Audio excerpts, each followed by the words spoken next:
How to build a real estate portfolio. I'm Rebecca Cole, realtor with Berkshire Hathaway in Maryland, and I built a long-term income-producing real estate portfolio from scratch, and you can too. If creating passive income is part of your retirement portfolio and investment strategy, real estate can be a great way to accomplish that if it's done correctly.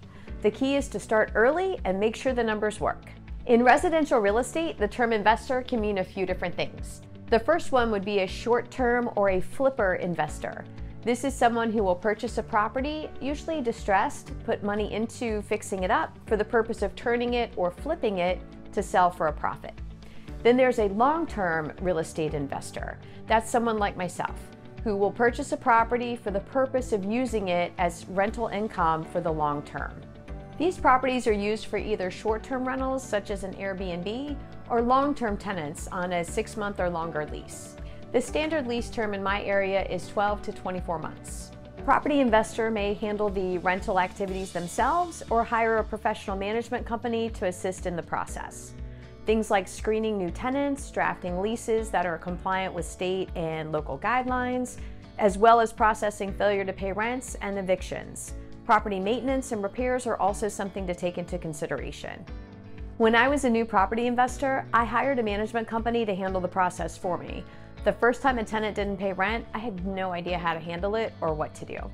After a few years, I was in the business, I was more comfortable with the process, and I ended up taking over managing my properties myself. So how do you become a real estate investor? Banks and lenders today are looking for at least a 20% down payment when you purchase an investment property. That's in addition to your closing cost and any transfer taxes that may be due at the time of settlement. If you're buying a 2-unit property or more, that down payment is likely to be even higher. On a $200,000 purchase price, that's at least $45,000 to $50,000 just to buy the property and get started. And that doesn't include any licensing or maintenance you may need to do to the property to get it ready to rent. So how do you get started if you don't have that much money laying around? Plus, the bank or lender is likely to have stricter guidelines and charge a higher interest rate on loans for investment properties compared to a primary residence. I became an accidental landlord in my late 20s. I was living in North Carolina and working as a branch manager at a finance company. I had just bought a house when I got an offer to relocate to a company in Maryland. I definitely wanted to come back to the area where I had lived before. The only snag was I didn't have enough equity in the house I had just bought to sell it and relocate without taking a loss. Since I didn't want to spend any of my relocation money or savings to get out from underneath the house, I hired a management company to find a tenant and rent the property for me. At that point, I realized this was a process I could duplicate and do again and again. Purchase a property as my primary residence with a low down payment and competitive interest rate with the intention of moving in, living there for a short period of time, then turning it into an investment property. The key was to find properties that would allow me to charge a rent that was high enough to cover my mortgage and other expenses while creating equity and passive income that I would have through retirement. Despite the fact that I was single with no children, I was looking for properties in desirable school districts, ones that had at least 3 bedrooms, 2 full bathrooms, a finished basement, and a decent-sized backyard.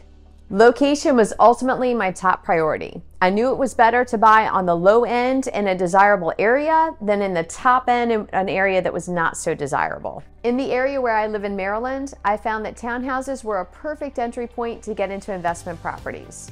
My second property in Maryland was a massive 4-bedroom, 2.5-bathroom townhome with a completely finished basement. I didn't even have enough furniture to fill the house. My friends would come over and tease me that it looked like no one even lived there. I purchased this townhouse in 2004 at the height of the market. There were multiple offers and properties were almost impossible to get into. The reason I made this one work is because it needed some updates and wasn't in perfect condition, but the location and the size matched exactly what I was looking for a long-term investment property. Approximately 12 months later, I was on the hunt for my next property. At the time, for it to be considered a primary residence, I had to move a certain distance from my current residence. I followed those guidelines from the lender and looked in a neighboring town. I applied the same search criteria when looking for the next property. At least 3 bedrooms, 2 bathrooms, in a desirable location. I continued this process 2 more times until I had a total of 4 properties.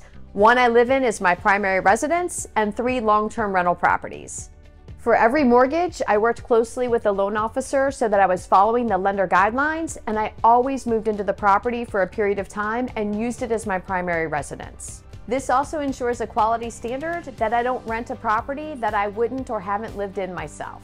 It also ensures the property is suitable for me to live in should I need to move in down the road to avoid capital gains if I need to sell a property in the future.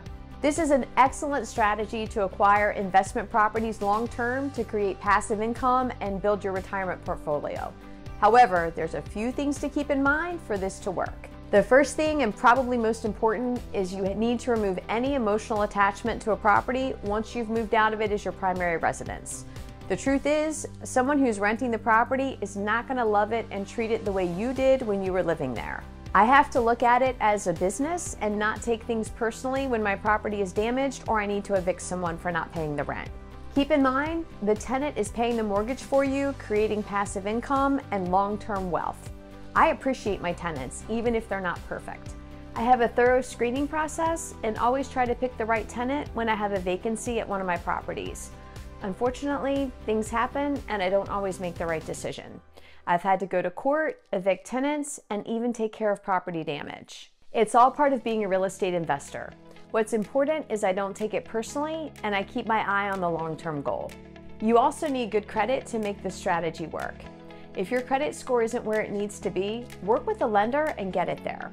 You want to qualify for the best interest rates and meet the lender guidelines to carry several mortgages. Another thing to keep in mind for this strategy to work, and this is going to be really hard for my self-employed friends and my fellow 1099 employees, you have to have verifiable income. This means that I claim the income that I make and I also pay taxes on it. I have to be able to show on paper to the lender that I make enough money to carry the mortgage payments in addition to the rent that I'm collecting on the properties that are already rented. If I wrote off too many expenses every year, I wouldn't have enough money or show enough income to do that. Another factor in selecting a property is the short-term numbers and long-term numbers.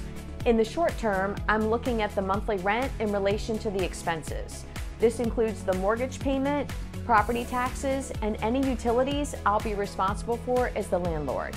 Those expenses need to be covered by the rent, plus a surplus of passive income left over. In the long term, I need to make sure that those expenses are going down over time, as my passive income will be increasing as I approach retirement. When I first started out, I was buying properties on a 30-year mortgage term, and that worked just fine. When I bought a property last year, since I'm a lot closer to retirement now than I was when I first started in 2004, I made sure I purchased the property on a 15-year term, so as I get to retirement, the mortgage will be paid in full and my passive income will be even greater. When starting out as a real estate investor, it's also important to have 3 to 6 months of reserves on hand to cover incidentals like tenant turnover and things that may happen at the property. If a tenant breaks their lease or if you end up having to evict, it's important that you maintain your credit score and you're still able to make the mortgage payment during that time, even if you don't have rental income coming in. This reserve account can be established while you're living in the property as your primary residence before you turn it into a rental. And finally, if you're going to use this strategy to build an investment portfolio, it's imperative that you continue to maintain your properties and update them throughout the years along the way. When I have a tenant turnover, I try to make sure I put some type of update or improvement into the properties. Since I'm going to have them long term, I want to increase my return of investment and make sure there's value there when I need it most in my retirement. If you found value in this video, please like and subscribe so you don't miss any of our content.